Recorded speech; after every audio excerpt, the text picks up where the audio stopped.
సంగారెడ్డి పట్టణంలో వీధి కుక్కల స్వైర విహారం ఎక్కువైంది. దీనివలన మహిళలు, చిన్నారులు, వృద్ధులు ఇబ్బందులు పడుతున్నారు.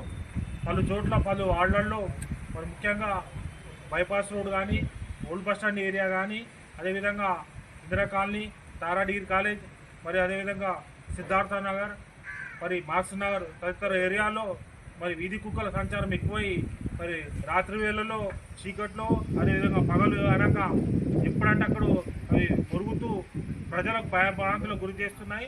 కొన్ని చోట్ల చిన్నారులకు కరిచి గాయాల పాలు చేసి తీవ్రంగా మరి అనేక రకాలుగా ఇబ్బందులు పడుతున్నారు. కాబట్టి మరి మున్సిపల్ కమిషనర్ గారికి ఈరోజు ఫోరం ఫర్ బెటర్ సంగారెడ్డి తరఫున వినతిపత్రం సమర్పించడం జరిగింది. మరి వీధి కుక్కలను నివారించాలి, సంచారాన్ని మరి ఎక్కడంటే అక్కడ మరి తిరుగుతున్నాయి కాబట్టి వాటిని ఇతర చోటు కన్నా తరలించి సంగారెడ్డి పట్టణంలో వీధి కుక్కల సంచారం తగ్గించాలని కోరుతూ ఈరోజు వినతిపత్రం ఇవ్వడం జరిగింది.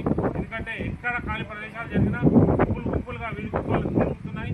వాటి వలన మరి ప్రజలు తీవ్ర భయాందోళనకు గురవుతున్నారు. కాబట్టి మరి వెంటనే తగిన చర్యలు తీసుకొని ప్రజల యొక్క ప్రాణాలు కాపాడాలి, వీధి కుక్కల నుంచి ప్రాణాలు కాపాడాలని, అదేవిధంగా చిన్నారులు, మహిళలు, వృద్ధుల యొక్క ప్రాణాలు కాపాడాలని మరి మున్సిపల్ కమిషనర్ గారి విన్నవించడం జరిగింది.